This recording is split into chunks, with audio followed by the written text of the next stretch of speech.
Last week we did a Superflex Big Board, and Chris and I made sure Scott could not have Justin Ross this time.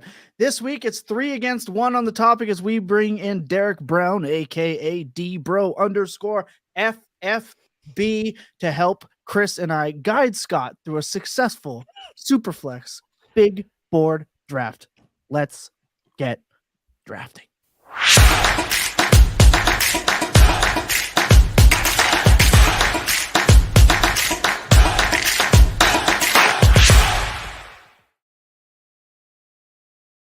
Yes, of course, this is another edition of Fantasy Points Best Ball Breakdown, looking a little bit different, a little bit cleaner as we ride into this next big board draft. I, of course, am your host with most time on his hands, Thomas Tipple FF. Joining me, as always, is Scott Barrett, DFB, and the ever so gracious with his information on this here topic, Chris Wecht, FF. And as I mentioned, D-Bro, Derek Brown, you're joining us after a phenomenal podcast with JJ Zacharies and talking about the 2023 rookie running back class. You should go and head over and check that out, as well as everything Derek does. Derek, we brought you here today not only because you're fantastic, joining us in the chat on a regular basis, booking you on air live twice now. I think this is just seems to be a thing, Thomas. Seems to be a thing. Apparently, I'm setting standards of booking stuff live these days. I do it no other way. You are in the best ball streets yourself, joining us, especially in the Superflex big board drafts. I just want to pick your brain. We all do, on where you're standing, what you're seeing, and what you're looking forward to specifically today on this draft. Thanks for joining us. Hey guys, thanks for having me. Yeah, usually in the chat. I'm glad that Scott and Chris are ready for this. Scott's awake and Chris is not grinding XFL DFS like a madman. I see you out there, sir. But no, man, all good things. These Superflex drafts have been really interesting as far as like building stacks, and we'll kind of get into everything. But yeah, it's never been an off day. I mean, considering all this best ball stuff we have now, 365, 24/7, baby. Yeah, how's that? Oh, Scott, you're muted here, big homie. What's up, guys? How's it going?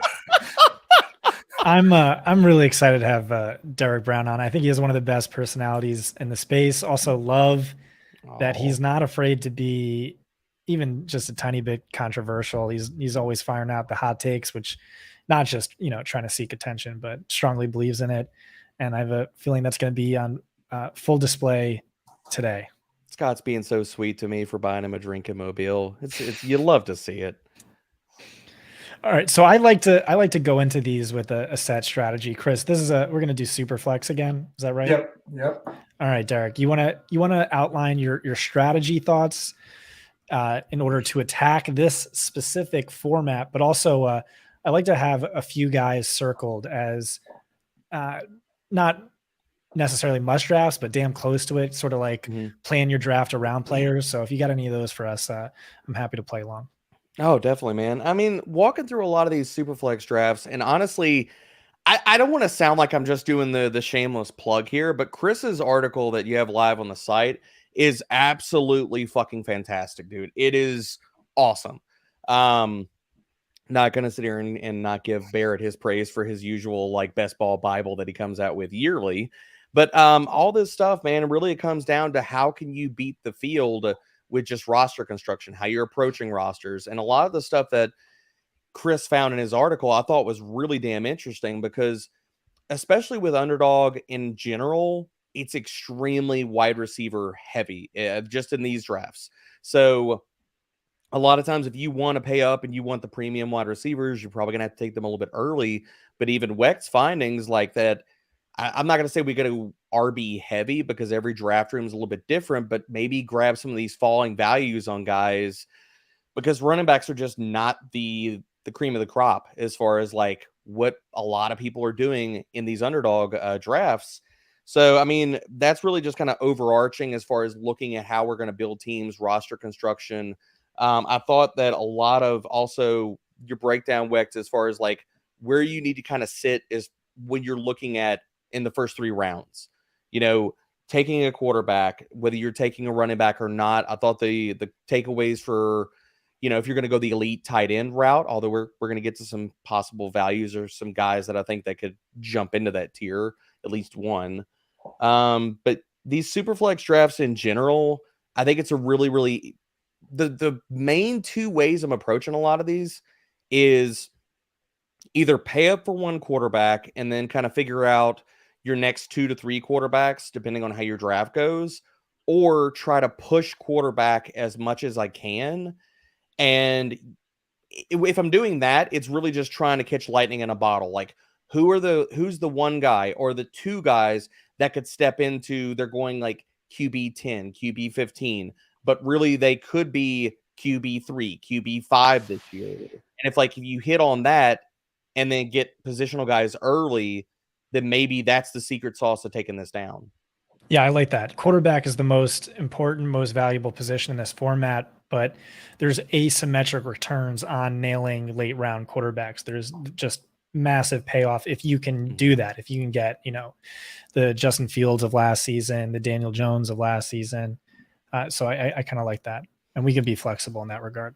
Yeah, and I mean, one of the guys, and I'll bring it up real fast, like if anybody's been in the chats and you've checked this out before, like we were talking about this pre-show, I freaking love Daniel Jones and Darren Waller, and I love looking at a lot of the stuff for the Giants. I don't know if you were in here when we were talking about it pre-show, Scott, but the things about, there's so many like small little details about the Giants offense that give me a lot of hope that Daniel Jones, like, he really was kind of held captive for the first like 5 to 6, 7, 8 weeks of the season.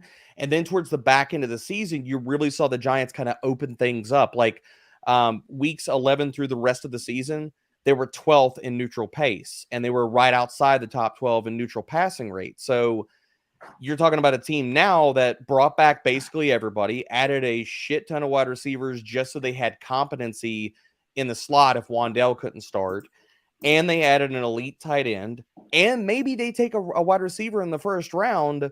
So it's like, okay, well, they kind of gave us a little bit of inkling of, okay, here's maybe a top 12 pace and passing rate team, and outside of, like, you're really not paying up for anybody inside of that offense outside of Daniel Jones because of the format, or Saquon Barkley.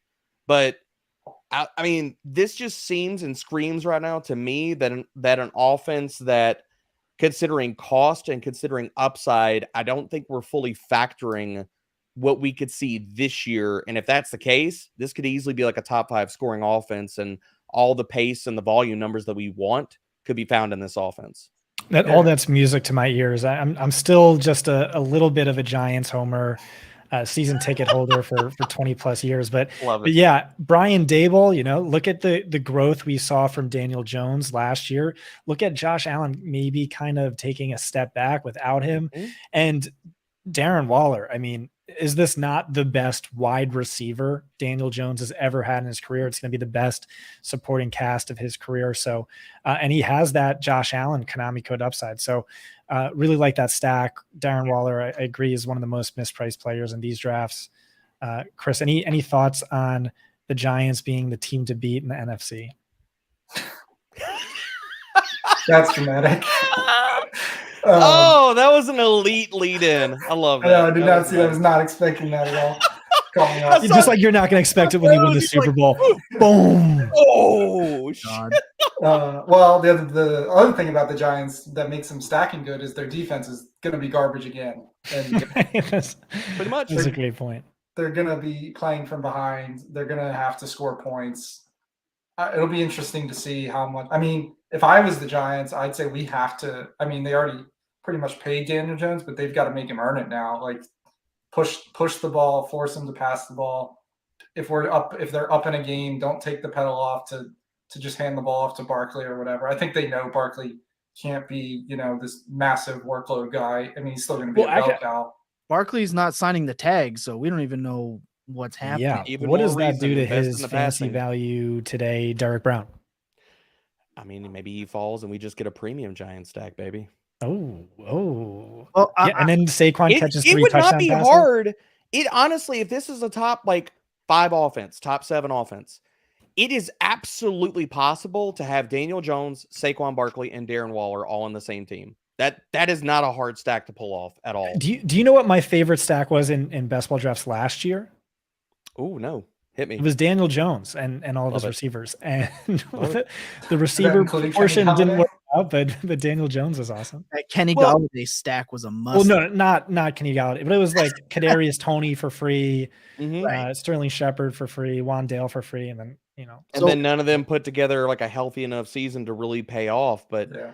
outside of the hope for the pace and passing rate, Daniel Jones was basically just a game manager for a lot of the season. I really want to see, like, with more weapons around him, I think they could get back to throwing the ball deep. And we've seen Jones, like, if you take him out of like the broken Jason Garrett years and stuff like that, or Joe Judge, who's a freaking idiot. If you go all the way back to like 2019, he had top 7 deep ball metrics. So if we've seen that out of him in a small sample, it's not that he can't do that. I mean, basically he was operating with just dog shit head coach and offensive coordinator for the last, like, I mean, for 2 seasons prior to Dayball. and no support, like horrible supporting cast.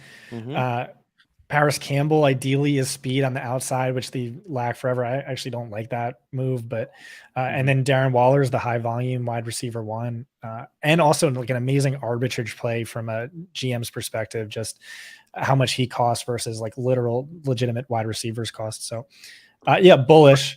I don't know. What do you want to pivot to? How much the Eagles stink, Derek?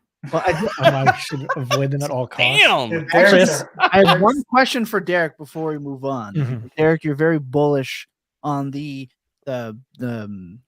pace and Daniel Jones as an offense. I just want to ask a little bit of a pushback because it's 3 people agreeing with you, and I gotta have one. Daniel Jones had 6 games where he passed for over 200 yards last year. Two of those games were against the Vikings, and 2 of the only games where he had 300 yards or more. Again, 2 of them against the Vikings in week 16 and 19. He did it again against Detroit's defense, which was one of his better games of the year. But other than that, he only passed for 200 yards, more than 200 yards 3 other times. You're expecting a giant leap for that to be a top 5 offense. And what do they have left to do that? Because I feel like that's a big jump from what we saw in Daniel Jones's progressing season to that kind of bump, especially in an 80 in a best ball format. So what I will say is, I mean, you're kind of helping my case here, Thomas. All those games where he threw for over 200 yards, outside of just 2 of them came after week 11, which is where we saw them change. So after week 11, 341, 228, 200, 2 games under it, then 334, 177, 301. Like, you saw a lot of change, and the rushing was still there for him. So, I mean, honestly, we've seen what he can do with no weapons. You add in that the rushing is going to be there. Maybe he doesn't run for 700 yards, but he still has the ability to run for 500. If the volume if the volume follows suit, we've also seen this guy stacked multiple top 5 weeks, and we want that ceiling in best ball, especially coming from your QB2. Because you're probably, if you're paying up, if you push it, okay, maybe he's a more risky bet as a QB1.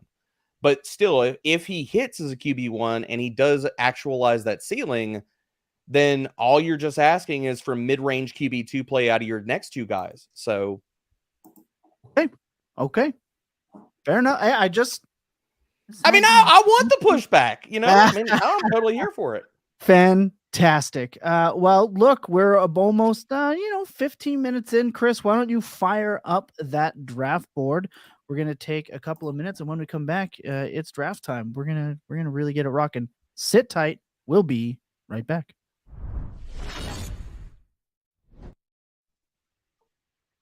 Okay, now, gentlemen, we have pushed for the number 1 spot. We have not received it yet. We have not drafted in the back half of a draft since we have begun. Derek, do you have a favorite starting spot? No, I mean, honestly, it doesn't matter to me. These drafts go so many, various ways. Considering I think people still are trying to figure out what the hell they want to do in these drafts, that it doesn't matter to me. Yeah, stacking in particular, like the ADP, like if you do, when we were doing the regular big board drafts, future, all the drafts they'll do in the summer, the regular ADP seems to line up with stacks like very nicely for the most part. In these Superflex drafts, like you pretty much have to reach or get guys fall past you to stack up some of these, more premium stacks. And I think that's like a big edge that people are missing in these. Like we know it's good, we do it all the time in the regular ones, and then we get in these Superflex one, and it's like people don't know what to do. They don't know how to move around the ADP, and everybody just kind of falls in line. Well, Wecht, it's funny because we were talking about this via text earlier this afternoon, and I told you straight up, if I don't have all my quarterbacks stacked with at least one person, I done messed up. That's the name of the game. I'm looking, and you're constantly like mulling through in your head, and that's honestly where like a lot of these quarterbacks that have super cheap stacking partners that also present upside and rushing are they're awesome. And there's a lot of them, man. Like you could stack Deshaun Watson with Njoku, Elijah Moore late, DPJ. You could stack Mahomes if you get a high pick, and which I don't even know where are we at. I haven't even seen that yet. 1-3. I mean, so maybe somebody goes Hurts over Mahomes. We get Mahomes and his stacking partners. Hashtag never Justin Ross. Are out there. You knew it was coming, Barrett. But outside of that, like Daniel Jones, cheap stacking partners. There's a lot of different options for guys out there. And even you want to talk about, and I know this is gross, but the Jacoby Brissetts of the world. Washington has good skill players. Ryan Tannehill, I know I've yelled it in the chat when I've been watching these shows. I love Ryan Tannehill. Mm-hmm. There's nobody expensive in that damn offense outside of Derrick Henry. And if they throw more, I'm a big believer in Tim Kelly as an offensive coordinator. So I think they're going to throw more this year. Treylon Burks and Chigakonkwo are dirt cheap. And if you want to take shots on JSN, Addison, any of these rookie wide receivers that maybe they draft in the first or second round, again, super cheap, and we know Tanny has upside and rushing ability. So Omega is drafting right next to us in this draft. So we're gonna have to be careful with what we say. We don't need the Kadarius Toney. Bring it, Omega. I'm ready for it. Omega, touch grass, buddy. But not so now, who are we taking after here? the show. To me, there's a pretty solid top three guys in Mahomes, Allen, Hurts. Any I want to take Fields if we got the option, because again, like that opens us up for a shit ton of late. Yeah, over Hurts. I think Debro is the guest of honor today, so I'm okay with that. Put it this way: you're gonna have to pay up for a Hurts stack. Who are you? I mean, are you your ceiling for Fields? It goes through Fields. You can get his spike weeks. You can get Mooney. You can get Claypool. You can get Komet. All of them. I would like Komet. I get the whole stacking thing. It's just I'm not going to be, even with Fields on our team, I'm not going to be excited to draft Claypool, and probably not Mooney either. I mean, look, most of his ceiling is going to come from rushing, but if he actualizes a bunch of top 2, top 3 weeks, like the rushing is a big component, but he's bringing somebody along with him in some of those weeks. Yeah, probably, but I mean, not necessarily. I feel like we're a little too focused on stacks. I feel like stacks are being a little overrated. Like, what's going to move the needle in terms of a championship winning team? It's probably just nailing the right, having the right round one player, having the right mid-round sleeper who absolutely crushed Josh Jacobs last year, Cooper Kupp, and Jamar Chase the year before that. It's like the true power law players. And so having just the overall QB1, and there's a great chance it's Fields just with his mobility. I don't want to force a stack except for Komet, just because I think there's big touchdown upside there, and he's a great value. So yeah, I have no problems with Komet, because if the offense goes up and Komet's part of that, they're scoring more touchdowns, and we know like the ceiling where you get from tight ends has to be correlated to not only volume but touchdowns in general too. The problem with not stacking is, it's great if you nail the right round one pick, the right late round Josh Jacobs or whatever. When you get into these playoff weeks, that's exactly. I knew Wecht was going there. All that goes out the window. Yep. It doesn't, because a bunch of people are going to have whoever those hit players are, and then it becomes like DFS. Like if you were building a DFS lineup wouldn't like. You're almost crazy if you don't. I mean, stack the I QB understand with that someone. line of thinking, but like, was there ever a Millie Maker winning Justin Fields stack last year besides Komet? I don't think there was. We're betting Fields takes the next step with his throwing. 60 yards and a touchdown to Mooney, his wide receiver 2 or wide receiver 3, isn't really going to move the needle. No, that's fair. But what about the 2 touchdown weeks of Komet? So I like Komet. It's because he's. But what I'm saying is that the upside, variance there, though, Scott. Like, what if those 2 touchdown weeks would have gone to a Mooney or a Claypool and it wasn't Komet? Then I just don't see that happening for 2 guys I look at as, I don't know, middling. You could say deep betas. threats. It's okay. This is safe space. Middling deep threats. Jake, you got Jake Trivy coming after you for the no stacks thing as well. I'm just I don't feel compelled to force it with for a guy who played on a team that threw the fewest passes in 30 years. You know what I mean? Like, yeah, but what's force the a field stack? What's the cost that you're paying, Wecht? Like, where are these wide receivers at? Outside of, I'm not talking about DJ Moore because you got to pay up for him. He's a top 24 guy.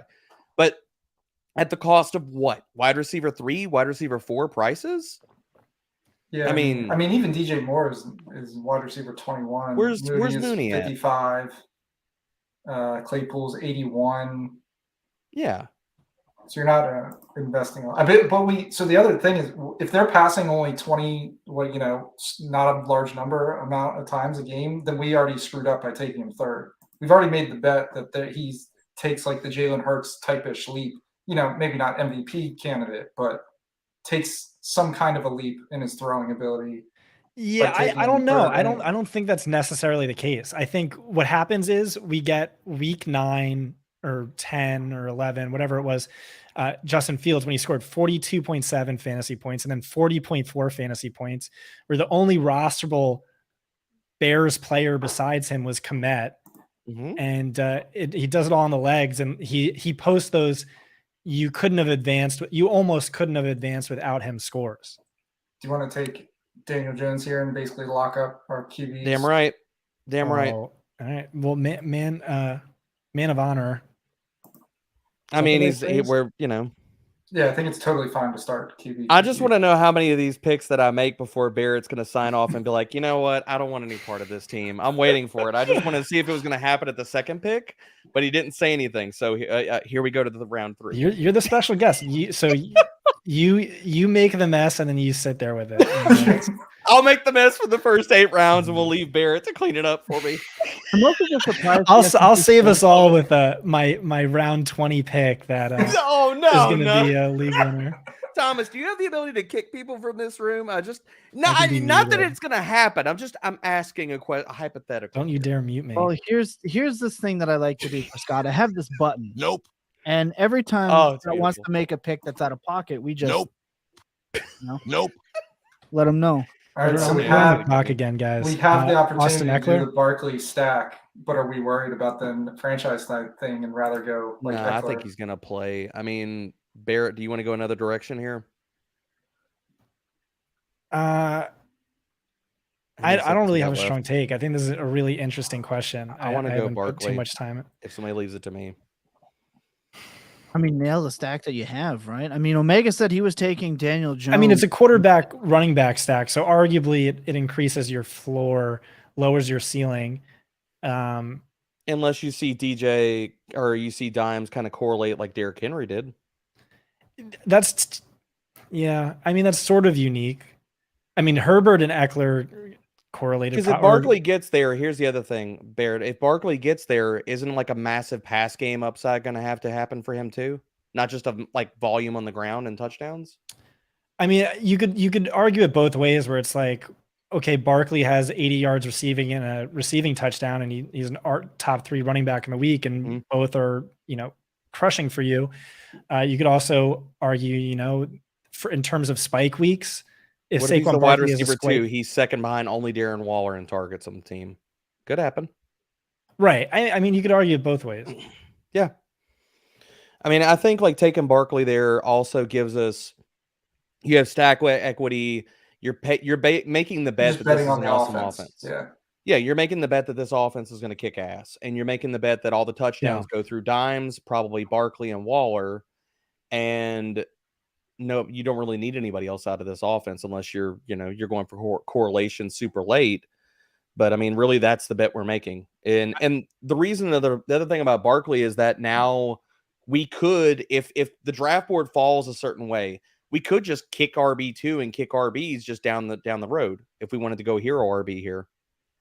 I think that's the strongest argument is you're banking on this offense taking a huge step forward. Just the only issue is, I mean, like I do have Eckler a nice tier above Barkley, but yeah, I think this is an interesting question. Yeah, and I mean, both of them, you're worried about contract stuff, so it's a similar conversation for the two of them.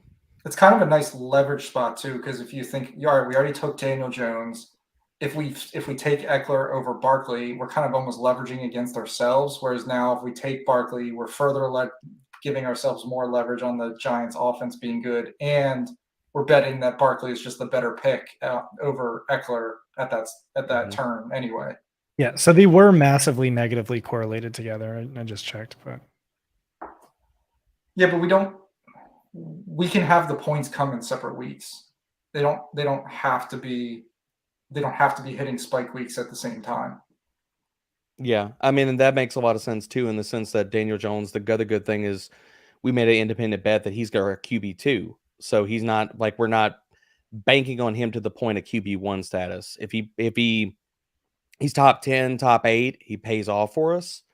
But in the sense of like we aren't expecting or putting, I guess, all of our chips in the fact that like he goes to QB2, QB3. But if he does that and we have Fields, then shit, Yahtzee. So this does seem to be a very QB heavy room. So I'm pretty glad that we started QB now, because I think our tight ends are Waller, Kmet. Done. Yep. Hell yeah. I'm totally down with that. Yeah. Done. That's easy. Omega and Stephanie, please don't take that from us. Can you look at oh, right. All right. Keep it close to this. I was gonna say pull up quarterbacks and see who our QB3 should be, but yeah, we can do that. I mean, we know Tanny's gonna be out there. Jordan Love.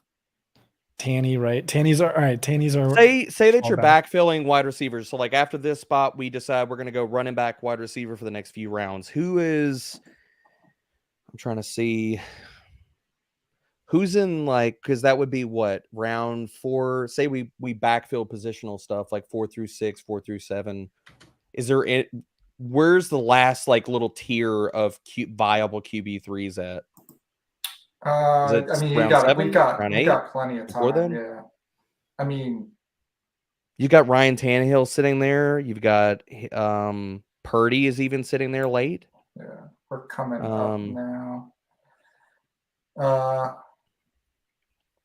So I mean, this top 3 grouping looks pretty. Pollard, Higgins, DK would be the ones I'm most interested in. Are we punting? Do we take Pollard and we're punting a wide receiver yet another round? I mean, I'm fine with it. I think you can do it. Fuck it. Let's go Pollard. Little NFC East correlation. Maybe it's a week 17. Maybe we get lucky and they have like week 15 through 17 correlations here. Yeah. Yeah, Bijan gets hurt and then Pollard's allowed to be the backup. Oh, Barrett. God damn. So now we that's a good combo though. Where do y'all think he goes? I'm curious. Bijan? Yeah. I don't have a good feel for it. I mean, I think we've seen him mocked anywhere from the Atlanta is the one I've been hearing a lot recently, and I don't know how I could easily see the Chargers. Kellen Moore likes to use a 2-back system. I don't think he makes it that far. I think he's picked in the teens. What is it? Chargers are what, like 20, 22-ish, something like that? 21, I think. Yeah. There. Thank you, Omega. I love that you don't snipe stacks. That's a person with principles there. Stephanie says, not unless you snipe mine, then all bets are. Oh, shit. Stephanie's in here too? Oh, yeah, good drafting at 12. And Omega says he also would have went Pollard. Are we on the call? We're up again. Oh, shit. We pretty much have to take a receiver here because we're going to be left in the dust. I say, for me, it's Calvin Ridley, and it's not close. Really? Yes. You don't even want more? Like, you wouldn't look at the stack? DJ Moore? I don't think we have to. They're not. No, I don't want DJ Moore. He's not going to see nearly the volume of I like Calvin Ridley. Amari probably.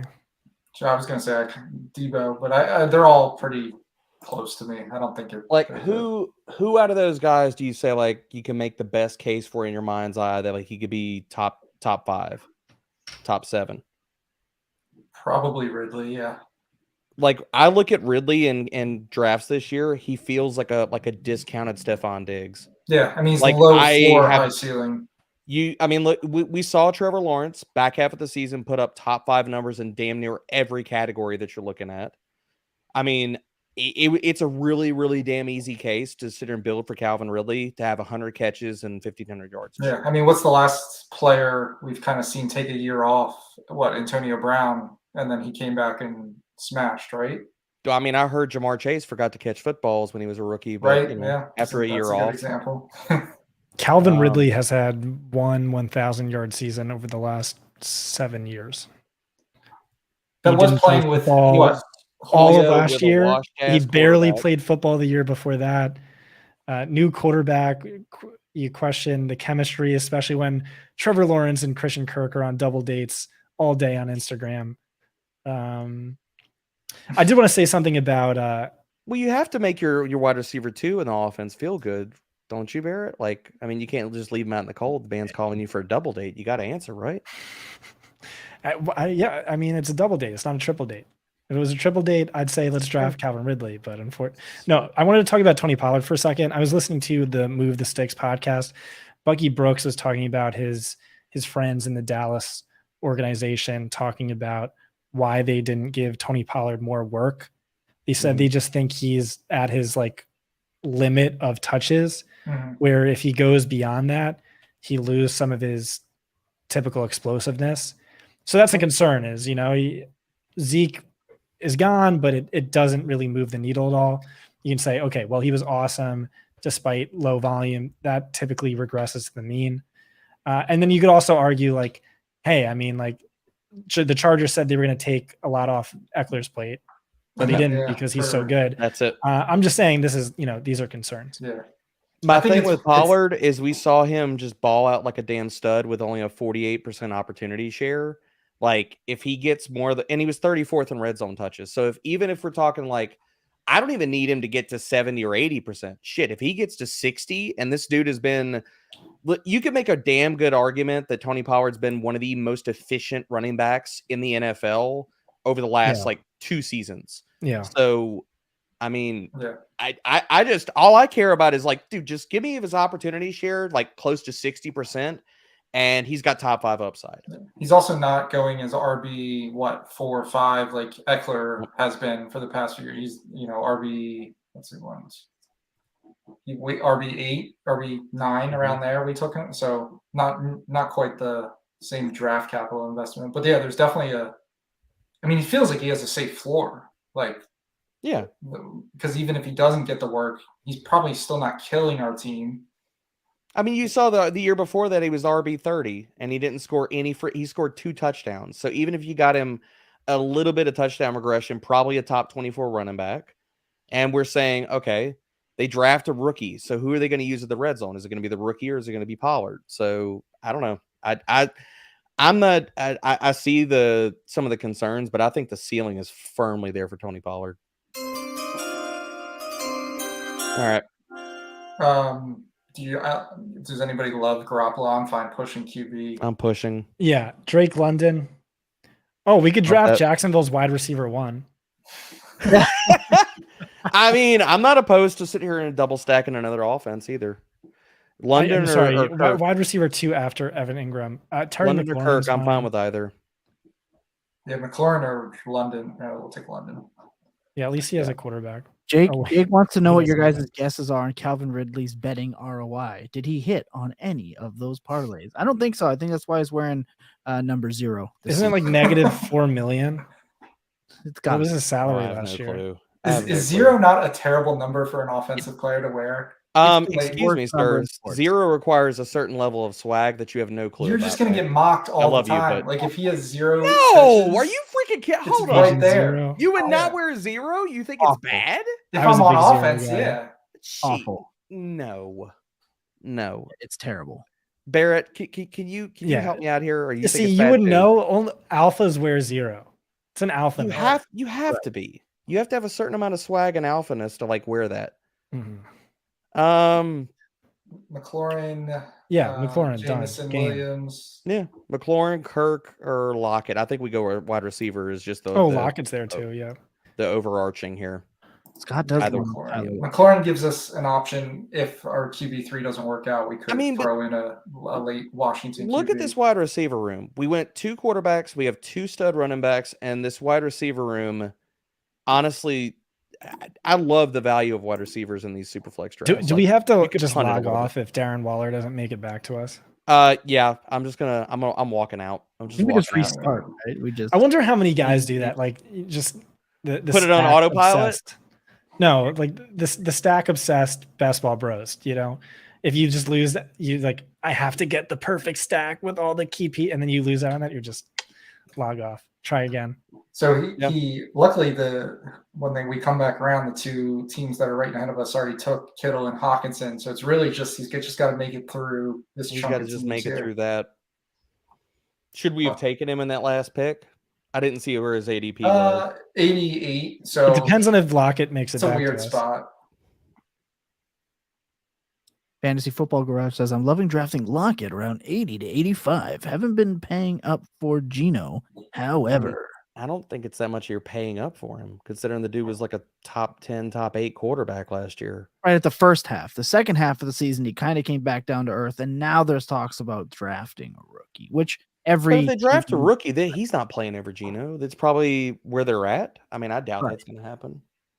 That's why they brought him out. Seattle feels like that team, and they kind of do this in general every year, but they seem like they're really trying to make it seem like they're into the QBs this year. Like they've been very public, like all the pictures with Pete Carroll and his arms around. They just want somebody. They want to trade back. That's all it is. Being very open about how much they're looking at all these QBs. They're probably just scaring Geno into like working really hard in the offseason and not getting him placed into like, look, we rescued you from where you were. Don't forget that. You're 1 pick away, buddy. That's got to be what it is.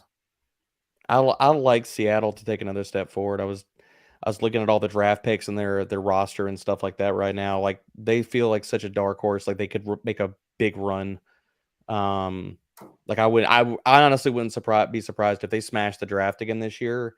You could be. I mean, they honestly could have a Super Bowl worthy roster. What would you think? To say that. What would you think? That's a hot take.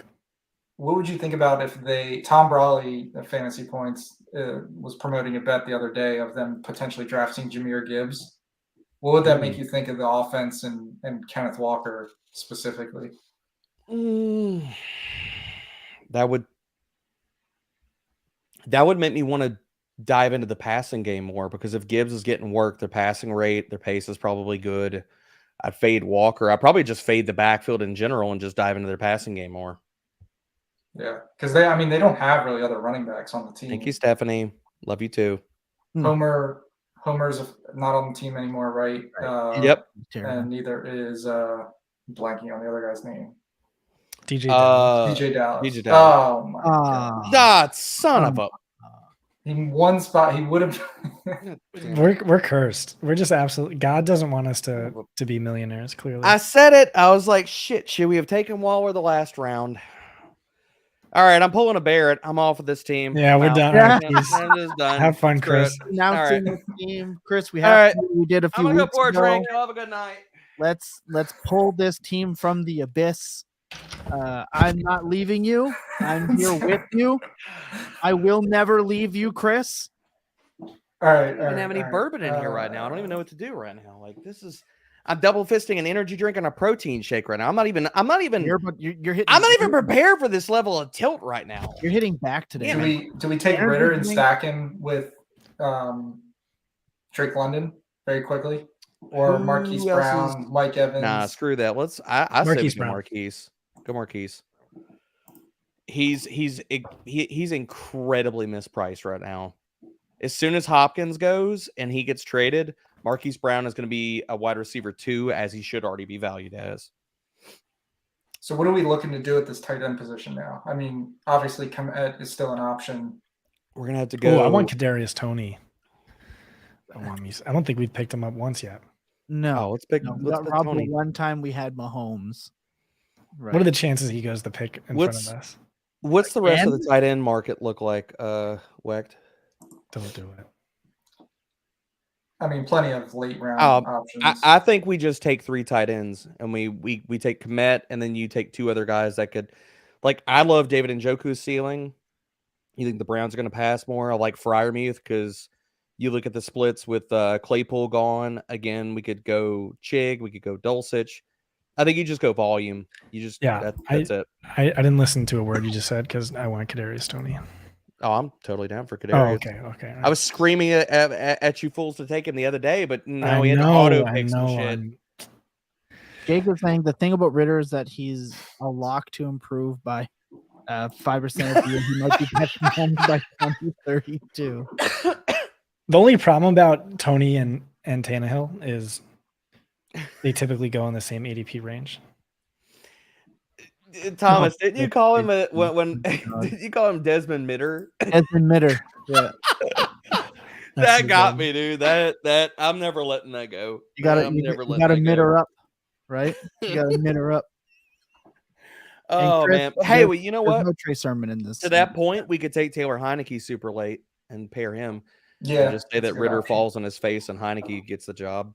Continues to fall on his face, I believe, is the Ritter's not good. I think I'd rather take one of the Washington QBs over Heineke. Yeah, I mean Brissett. We could take Brissett late. Again, like we're talking about cheap stacking options, man. That's why I love a lot of these quarterbacks. You can get and honestly, if Brissett plays well, then that's a premium option because McLaurin's going to be his number 1.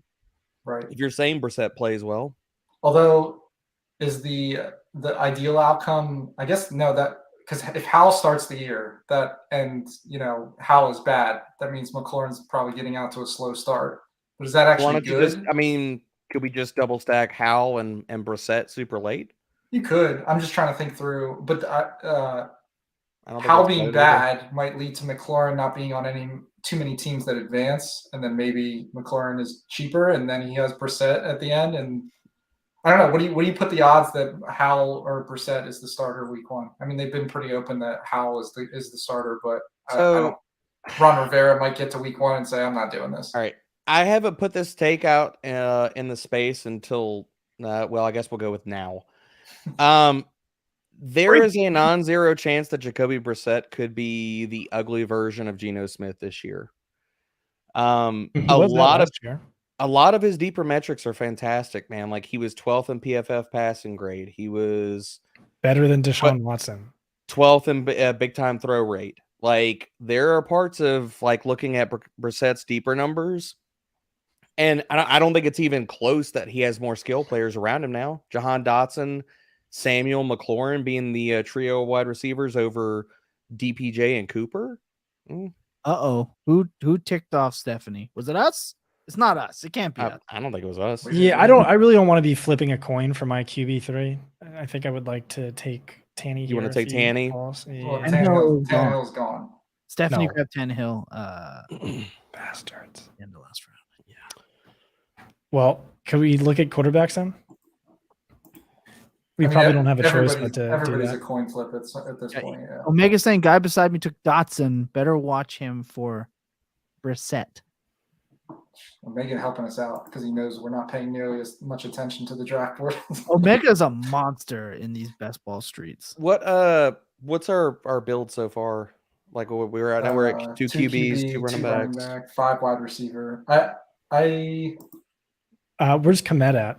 I don't think we take the QB here unless you want to take Levis, but I don't. Keep flipping tight ends. I'd rather take a tight end here, like Freiermuth would kind of be. We should probably go Freiermuth, Komet. Yeah, something like that. I'm down with that. Dulcich goes pretty late. That's surprising. Let's see. So we pick at 118, 123. So 142 is literally right on the money for Komet, but we have to hope that he makes it all the way back around. I mean, I'm fine with taking him around early. At this point, it doesn't really matter. That's true. Definitely. Like at this point of the draft, when people are like, "Oh, it's reaching and stuff," I'm like, "It's really not." Especially like, this talking time about of going year. from like 6th round to 4th round or some shit like that, where your draft equity is higher. Then I get the argument. But when you get into these later rounds, like, no, you're just splitting hairs, man. And this time of year, like ADP is going to look nothing like this. Yeah. You get a Superflex best ball draft that drops closer to week 1. These ADPs are going to be totally different too. Commit maybe goes higher or something of that nature too. Who were some rookies you're really trying to draft, Derek? So the wide receivers are all super cheap. I mean, the problem is like outside of like who could be difference making bets. Like I think JSN, you can make a decent case of like he's underpriced versus overpriced. But like as much as we've seen rookies like just hit the ground running and offer like fantastic ceilings, I think that even if you go JSN where his current cost is, if he has like an Amon-Ra St. Brown type of like finish to the season, then he could be a difference maker. And people are like, oh, he's kind of pricey right now. But it's probably JSN for the wide receivers because I don't see a lot of guys outside of like that are really going to be massive guys. I mean, maybe you're just buying into draft equity, but for me, if I'm going a lot like rookie heavy, it's either I'll take Anthony Richardson because I think like if we knew he was starting, his ADP would automatically be going up. Like if we knew that he was starting week 1, outside of like him getting hurt, like he could be total just terrible as a passer, and he's probably still a top 12 fantasy quarterback just because of his damn rushing. It doesn't matter what he does as a passer. So I'll take Anthony Richardson and build out like some draft scenario stacks with him. If I'm going the quarterback route, it's really Richardson or nobody there. Maybe I'll take some shots on Stroud as a QB2, QB3. Running backs, I think, is really where I'm focusing a lot of my exposures to rookies right now because all of the draft capital is totally up in the air for these guys. Like outside of the top 3 guys, we have no really good finger on where any of these guys go. So it's like, who could I see being a 1A in a committee, or who could be like a 3-down guy if everything goes right, or he gets round 2 draft capital, round 3 draft capital, like one team pays up for a guy and drafts him in round 3. And then, cause it happens every year, guys, like somebody gets drafted in round 2 or 3 and we're like, holy shit, where'd that come from? Usually it's the wide receivers, but it could be running backs this year. Like I have a good bit of Tajay Spears. I have a good bit of Roshan Johnson. I've gotten on here and it's almost like a tired thing, but Evan Hull is all over the place. He's, by the way, top 30 visits with both the Vikings and the Packers, just to throw that out there for Mr. Evan Hull. That's really where a lot of the rookies, I think, like if I'm diving into one position pretty heavy right now, it's all the rookie running back ADPs, because as soon as the draft happens, their ADPs are going to move, and a lot of them positively if they go round 2, round 3.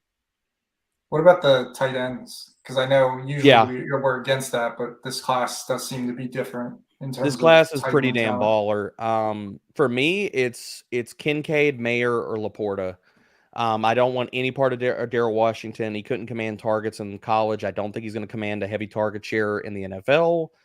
Laporta is he's awesome. Honestly, like if it's not going with Kincaid, I love him because Laporta is like top 50 multiple people that are plugged into the NFL, their draft. By the way, we're on the clock. Who are we going with here? Just take Brissett here because I know this guy has Dotson. Yeah, we could do that. I mean, what do you think, Scott? You want to go quarterback here? Yeah, no one is really unless you standing want to out take in Mooney any and hope position. Brissett makes it back around. We could do that. Yeah. I'm fine with that. Yeah. Let's see what happens. He's got 3 QBs, so I can't see a lot of. I mean, Brissett drops a good bit. Fantasy Football Garage. Why Love Hole going to Minnesota or Green Bay? Combine favorite after he housed every time. Okay, he's got that dog in him, man. He's got that dog. Phenomenal. So after this pick, we're clearly going to have to get some running backs on this team. So I mean, we definitely got 2 guys that we like a lot, but why? And I don't even know how much more we need to do at receiver. No, I think we could just shut off receiver. Unless there's a guy super late that we want to, but we're definitely going to have to slam some running backs. So I don't know. Maybe we shouldn't talk too much about guys we like that are coming around. But screw it, man. I mean, I think at this point, I'm fine with it. But, I mean, I'm fine with talking the table. If we get sniped, we get sniped. What do you think about Abandakanda? That was a guy that I was just about to tell you to star him. Yeah. After the way he tested, I think he's a possible guy that could go round 3. That would not shock me at all, considering the dude almost broke Raz. Yeah, Spears, Jalen Warren, star him too, because he's one injury away from being a 3-down back in Pittsburgh. Yeah, I mean, it's really just tossing. I know Scott doesn't really like Bixby. I'm not a huge Tank guy. Like, Tank is okay. Tank's not great. I wish Tank would have tested better. Yeah. We don't have to take Tank. Like, for me, it's either you're taking draft capital shots with these running backs, or you're trying to buy into like a guy that's because like I look at Jalen Warren and he's a premium handcuff that's never priced as a premium handcuff. Yeah, he's Samaje Perine from last year. He's Samaje Perine. He's James Conner of yesteryear.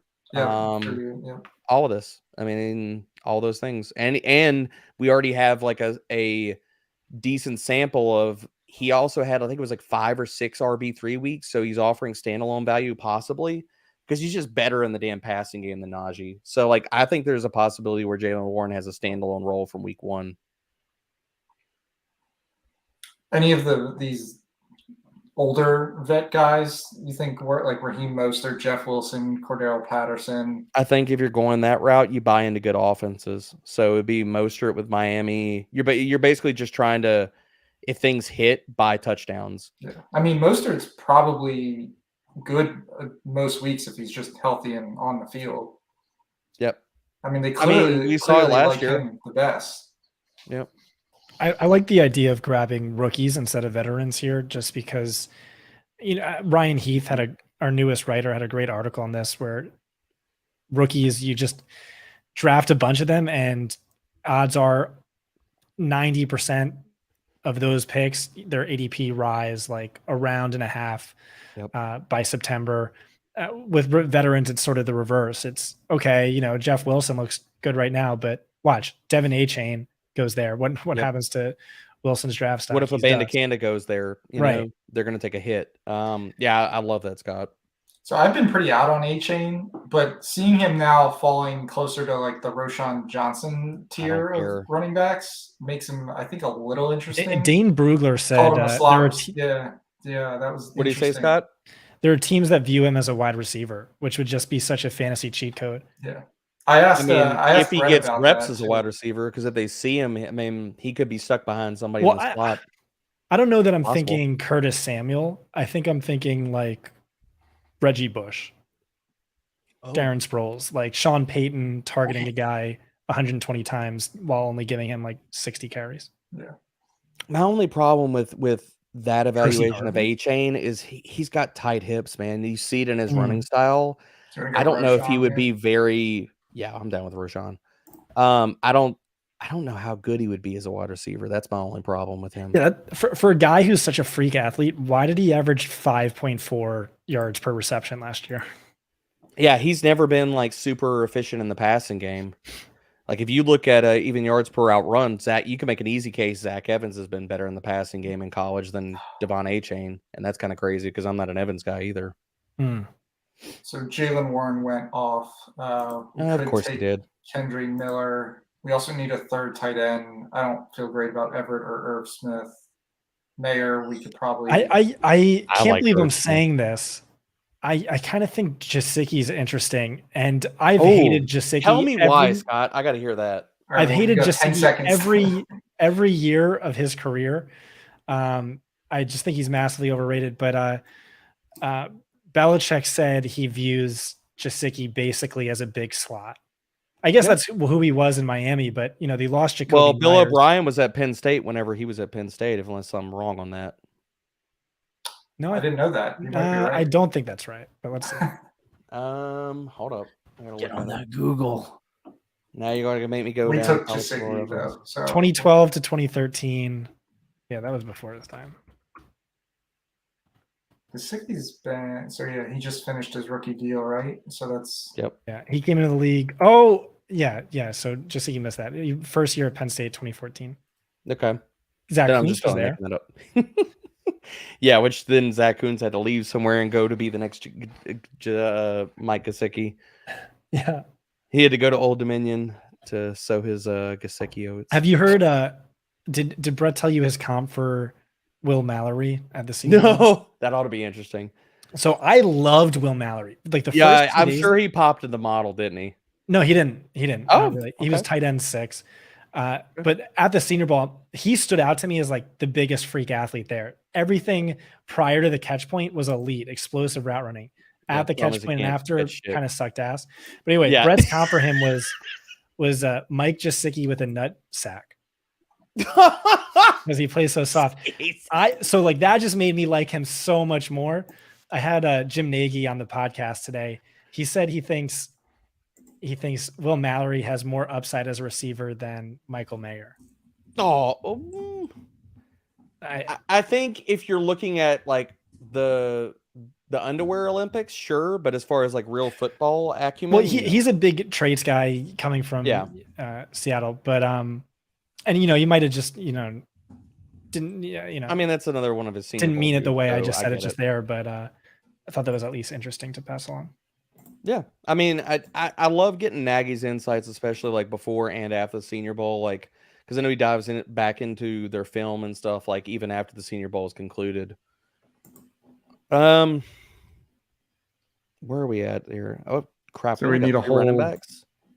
We need a whole I think we need some handcuffs who could be league winners if the starter misses time. Anyone stand out to you? Chuba Hubbard. I mean, Sanders has never been. Carolina offense is going to be very good. No, but I mean, not a ton of these are. Wait, who was the guy we wanted that we missed out on? Jerome Ford. Last time. That was last time, yeah. Yeah, no, I mean I like 2 rounds ago. 2 rounds ago. I had Kendra Miller check. No. Jalen Warren. Okay, what about Jerome Ford is basically the same guy to me.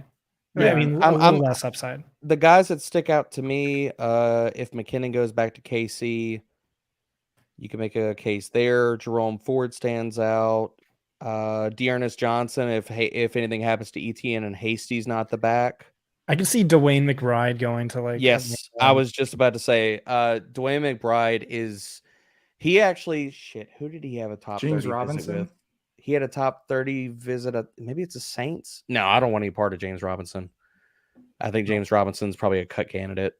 Yeah, New England's adding a blue chip. Josh Kelly. Yes, Evan Hull. Josh Kelly makes some sense too. If Eckler holds out, or he was pretty decent last year. No. Boston Scott, if you want that corollary, he's going to score. Oh, if he plays the Giants. I mean, with our Giant stack. That's amazing. That is amazingly Galaxy brain, and I'm here for it. That's fantastic. We'll leave it there for around 20. Oh god, that is funny. We're getting into real. Kenny McIntosh makes some sense too, dude. Who's the Justin Ross of running backs? Xavier's Valaday. Oh, good lord. Oh my God. Tyler Beatty. Been in the league, but Tyler Beatty would be the Justin Ross of running backs. Tyler. Tyler Beatty would be it. I actually had that one touchdown last year. I mean, more than Justin Ross, so I don't know if it counts. I'd be fine with Jermichael Hasty. I mean, really, we're just buying into offenses. Is what you're doing with handcuffs. So scroll all the way to the top again. Legitimate run time. Sean Tucker has upside. Leonard Fournette, like let's say he could land on a team. Yeah. Lenny is gross as shit, but like, what if he goes to the Bills and he's the early down thumper? Right. Like, I mean, it's possible because you know that he's probably just waiting. Like, he's not going to sign before the draft. After the draft, he's waiting for an injury, and then injury Lynn walks in. Gets his gut off in about 2 weeks of training camp, and he's ready to roll. 3 yards in a cloud of dust and everything with him. Can you scroll down our team for a second? Yeah. How many rounds do we have left? That was our 17th. So 3 more picks. 3 more. So running back and what else? I'd say 2. 2 more running backs, and then you can another receiver. Look at quarterbacks because I'm just kind of curious here. Yeah, I mean, I don't even Because I think and I'm throwing this out here to the collective here. What you're putting in, what you go 4 quarterbacks, or your last pick is a quarterback. If they get a few starts or make your lineup, what's the chances they offer more utility to your team than any of the dart throw guys late? Say Mike White makes a few starts and he just win, of course. But Bailey Zappi, if he makes a few starts, Heineke, if we got Heineke back here, Kyle I think Trask. I think that really does nothing to your roster. Think so? I mean, if it happens in the playoffs, maybe there's no predicting that. I don't want to bank on guys where you're hoping for just 3 spot starts and they're not even good to begin with. Like Kenny Pickett had 1 game over 16 fantasy points last year. That's ideally not cracking our starting lineup. And yet all you wanted to do was draft him for weeks. Perhaps some of the reasoning with loading up on running backs per Chris's article is because of that. A guy goes down, you can get those ideally around the playoffs. Lenny is minus 160 to show up to training camp and immediately end up on an episode of my 600-pound life. Jay coming for the throat, man. That's off the top rope, baby. That's Macho Man. Guy wins 1 Writer of the Year. We could do award. Hodgins. Yep. Yeah. Hodgins. Why not Renfro? Because Derek was dropping some mad crazy Hodgins statistics pre-show. Yeah, Scott, do you want to know who led everybody? Yeah. Oh. I know a small sample, but led all wide receivers in route win rate and win rate against man coverage? Where are these stats coming from? Player profiler. Yeah. Well, you can still get some stuff from the fantasy points. I mean, come on, Wecht, throw me some data here. that's what I'm saying. I mean, if these came from Brad, I'd be all aboard. But do you want to take Hodgins here? Though. I would much rather have Hunter Henry. At least he's been good once in his career. We're gonna take a 4th tight end. And he's a starter. Projected. You mean Renfro? Actually, yeah. You mean Renfro? I mean, Campbell's starting over Isaiah Hodgins, right? I doubt it. Omega gave him Hodgins. how much money? We're taking Campbell. We're taking Campbell. We took Hodgins in another draft. We're gonna mix it up. Did you just put Paris Campbell on this roster? Yeah, Why the hell? I mean, at least Isaiah Hodgins is. Are we getting points for cardio? I don't think you get points for that here. Do you get points for IR designations? Scott Barrett, forget this team. They've been very open about wanting to add speed to that team, and Campbell. How many deep receptions does he have in his career? 2, including college. Speed in the training room on his path to recovery. Oh, jeez, that was The Giants are doing the same thing they've done for 4 years, where they just have 3 starting wide receivers that are all inexplicably slots, and add Darren Waller, and there's a 4th. It's just what are you doing? Well, I have a different take on it, just that so they have competence basically in the slot, so they don't have to rush Wandell back. I think one of those guys is starting, not all of them. I think Slayton and Hodgins will start on the outside. If they take a wide receiver in round 1, it's probably Slayton that starts, maybe, or maybe it's Hodgins. Take Hodgins and Campbell. That is allowed. Okay. I'm not against that. Yeah, I mean, if you're talking about varying spike weeks, again, we already made the bet that the Giants' offense has to be good. Yeah. Or we're dust. And then we pick our favorite running back. Nagy hyped up Chase Brown today. Yeah, I do. I kind of like Chase Brown. He hyped up Kenny McIntosh even more. And my model also liked Who said that? Nagy. I can't go Chase Brown. Yeah, no, me neither. But he hyped up McIntosh more. I like McIntosh because McIntosh's receiving profile is fantastic. Right. If he hits, he's going to be involved in the passing game. Just against Canadians on this pod. I get it. I don't really care that he didn't test fantastic. I mean, he tested good enough. He tested terribly, but his 10-yard split was 70th. His 10-yard split was still in the 70th percentile, unless I'm wrong on that. Pretty sure. I think that's that. I don't remember the 10-yard, but I think that's pretty par for the course with scat backs. They're really slow, really unathletic, but all have really good 10-yard splits. James White. God, what did he run? Oh, he was not pretty. Yeah, his 10-yard split was 70th percentile. Like, if you're telling yourself an upside case scenario as far as tackle breaking for some of these guys, like the 40-yard was garbage, then I'll look at the 10-yard split. Gives you at least a little bit of hope. Yeah. I mean, we need any of these guys to just land. Landing spot is going to be the biggest. I mean, really, but we're also making the bet that Saquon and Tony Pollard are never coming out of our lineup. Like, those are your two top RBs. They smash. And basically, whoever hits besides that is just filling out the flex. Yeah. I think we definitely want another one, though. I mean, I don't disagree. Like, another receiver isn't going to do much for this team. No, Tight because end they're probably is not. fine. They're not cracking the starting lineup. Right. We probably could have stopped with receiver at like not taking Campbell and Hodgins and taking 2 more shots on running backs. To be honest, if we would go back and kind of do this team over. I agree with that, but it just being part of the stack, I think, makes it at least. Yeah. I don't hate outside of stack equity is because the other part of this tournament is you're only starting 2 wide receivers, so you have to, I think like per your article too, it also makes more sense to lean into running backs just because of that too. Yeah. Well, you can start up to 3. Yeah. With the flex, but you only have to start 2. All right, I guess we're taking McIntosh. Sounds good to me. All right, that'll do it. Barrett, so what do you, how much are you invested in this team? Are you taking half of the proceeds if we take down the contest? You 15%? Like I need a percentage of how much of Scott Barrett wants of this team.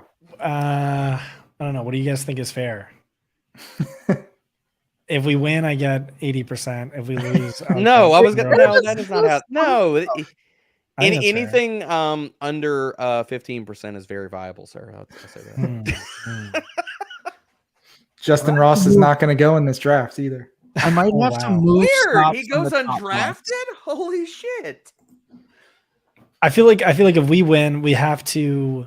Oh, I lied. He went with the last pick. Yeah. He did? Oh, there we go.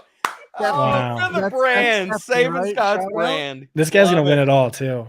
I love it. He did. He did the Mahomes. Who does Scott get to thank for saving the brand here? Hold on.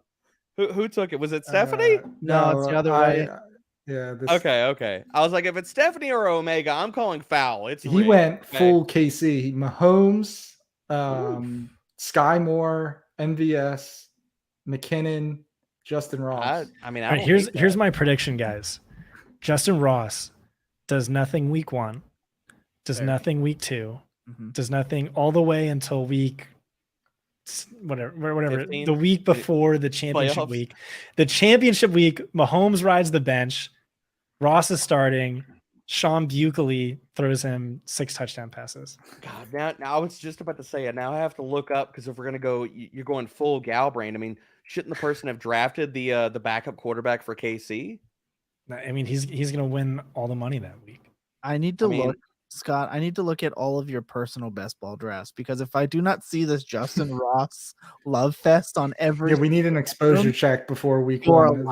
Watch, I'm just trying to sabotage Chris's ROI. Now I just need to know if Chris. Oh God, I can't even say that last name. It's Buckley. Casey's QB3. We could go Buckley. I just wanted to bring up this person who's the Buckalele. That's what they called him in college. Oh my gosh. Chris, for one time for the people, can you let them know how this draft ended before we switch back here? So we QB Justin Fields, Daniel Jones, Jacoby Brissett. Running backs are Saquon Barkley, Tony Pollard, Roshan Johnson, Jerome Ford, Dwayne McBride, Kenny McIntosh. Receivers are Calvin Ridley, Drake London, Terry McLaurin, Marquise Brown, Kadarius Toney, Darnell Mooney, Paris Campbell, Isaiah Hodgins for the Giants stack. And tight end is Pat Freiermuth, Cole Kmet, and Mike Gesicki. So we managed to get a little Kenny Pickett love in there for Scott. Praying for Scott's return on Kenny Pickett. Kenny Pickett throws 30 touchdowns, 15 book it are going to Patty Fry. Oh my God! If he throws 30 touchdowns, I'll shake my head on air. Sit tight. We'll be right back. Somebody clip that. Can we get that clip? I'm in control of the clipping, sir, and I will not clip that. Sit tight. We'll be right back.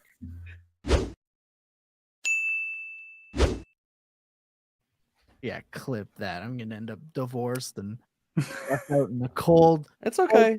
The live recording stays out there in perpetuity, Thomas. It's still out there, okay? Be deleted. That's Well, okay. I can get off right after this, and I'm just gonna screen record it. You know, Oh my it's okay. God. Folks, Don't worry. if you enjoy drafting and want to draft with us next week, we will be right back here. Same bat time, same bat channel, 7:30 Eastern time. You can go to Underdog Fantasy. If you're new to best ball and want to join in on the online sensation, you can stop playing Hello Kitty Island Adventure and join us in the draft room using promo code FANTASYPTS, where they will match your deposit up to $100. That's a lot of drafting that Underdog is going to cover for you. Derek, if you've never played Hello Kitty Island Adventure, you have no idea how addicting that game is. I implore you to do so. Also, folks, in the comments, please leave a comment on what you feel. I always ask every week to Scott what the worst pick of the draft was, and he stopped paying attention after the 5th round and can never answer. So I am leaving it up to you all, everyone viewing right now at Fantasy Points YouTube.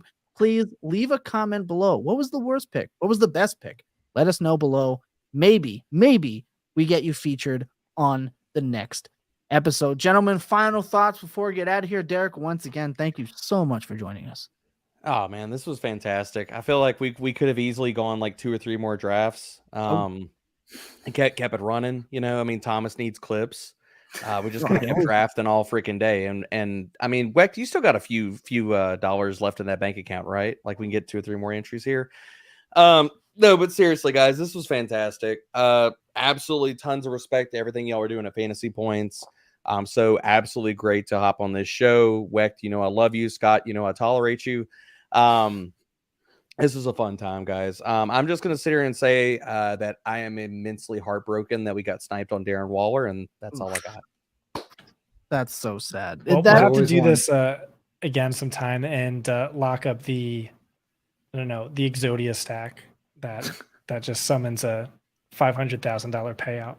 Travis Kelce 101 over Patrick Mahomes. That's all I heard. Oh no, that would send Chris. I think Chris would be the one pronouncing the team. The Kelce 101 Justin Ross 2012 stack is you just log out. You just need to make 2 picks and the rest will sort itself out. See, this needs to be put behind a paywall, Thomas. Why are y'all giving this out for free? Hey, you know, look, we're for the people. Derek, we're for the people over there at fantasypoints.com. It's what we do for them, for better or worse, but only comment on the better, not the worst, because anyway, that's gonna do it. Unless Scott, Chris, final thoughts before we get out of here. No, just thanks, Derek, for coming on. Thanks, Derek. Love you guys. Fantastic. And as I mentioned, once again, you can join us again next week right here, where we will once again be fighting against Scott and his love for Justin Ross. Remember to check on your loved ones. You never know if they need it. Stay tuned until next week. See you then.